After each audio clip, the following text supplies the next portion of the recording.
I started attending Bethany School in 1963. I was the youngest of 3 kids. As my mom would say, the baby of the family. My parents came to Bethany Church and School in the mid-50s, so we all attended Bethany School from kindergarten to 9th grade.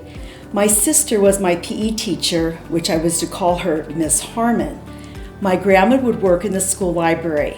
My mom would help out in daycare if short-staffed.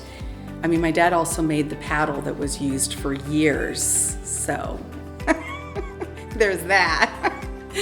But so my grandfather, Henry Fuller was his name, and they started coming to the church here in the 60s.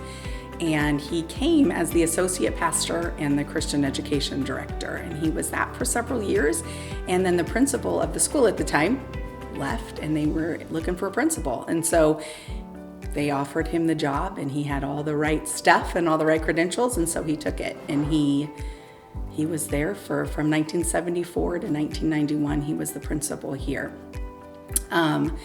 Then I came to the school during that time as well. So my parents sent us, my brother and I went to the school here, and I was at the school from 1st grade through 5th grade, and then I moved on to public school.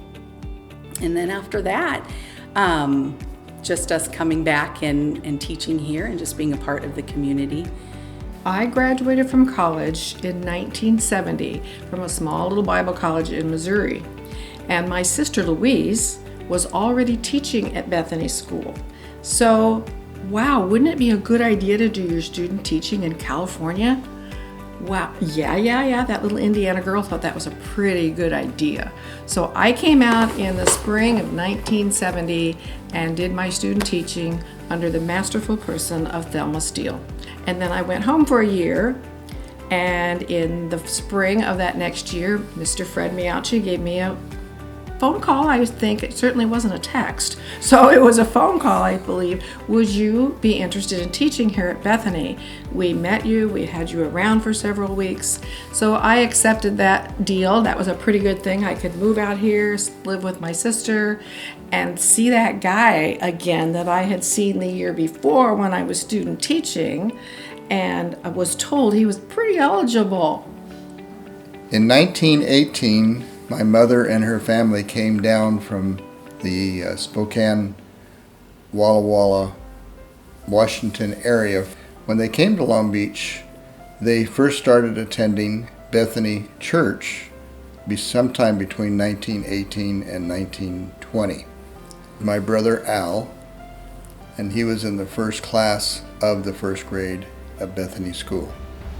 In 1950, I started attending Bethany School at Hill and Olive through the 3rd grade and was not able to attend beyond that because they had moved to the new facility at our present location on Clark Street.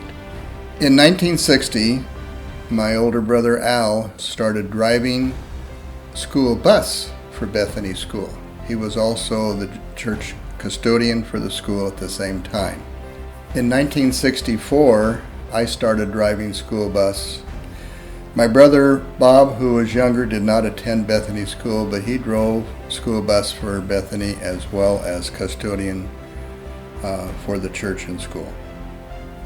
When my brother started in kindergarten here, and so he would see our grandfather walking around campus and doing things, and every time he'd see my grandpa, he'd go, "Hi, Grandpa!" And then, after time, all the other kindergartners, when they'd hear Clint say, "Hi, Grandpa," they'd all start calling him Grandpa too. So every time he would walk by, they'd all yell, "Hi, Grandpa!" And it was a whole kindergarten thing in that class. It was cute. I love the Bible drills. The teacher would shout out one verse, and it was fun to see who could get to the verse the fastest. Being in Mrs. Hinthorn's typing class and being the fastest on the typewriter, I still have the bracelet charm. Hearing the nearby Catholic church bells ring 12 times at noon, that meant lunch was coming. Wednesdays was sack lunch day. The hot dogs or sloppy joes smelled and tasted so good. And top it off with a bag of chips and a donut, a good, heart-healthy lunch. The buildings The first buildings and all of the buildings up until the nursery building was all built by volunteer labor, and with very little paid labor and one foreman that ran the entire crew.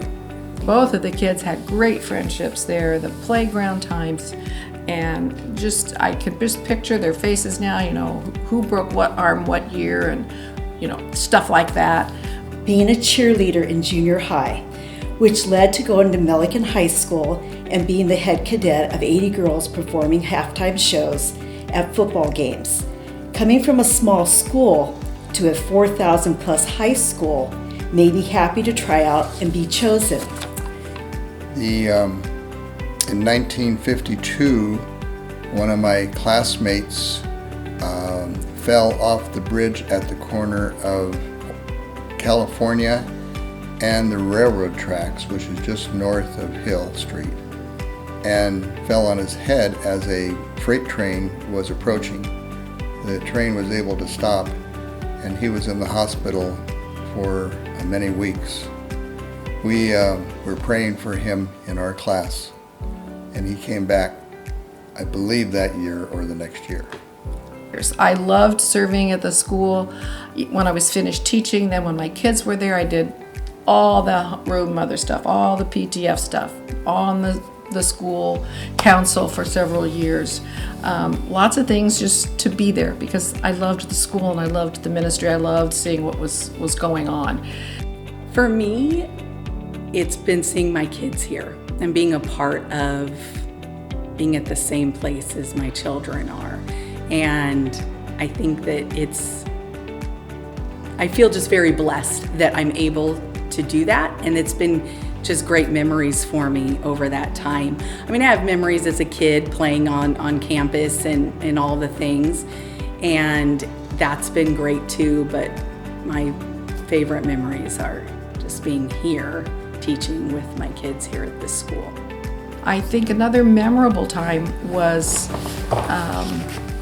when Kristen came and taught there, because it was so out of our thought process. It just wasn't something like, oh, we really want her to do that, because that's not what you do. You let your children decide what they're going to do. Mm-hmm. And that was such a God thing for our family to enjoy that. And I think your mom was not around, but she loved that the kids had gone there to school, and that meant a lot to her and to us.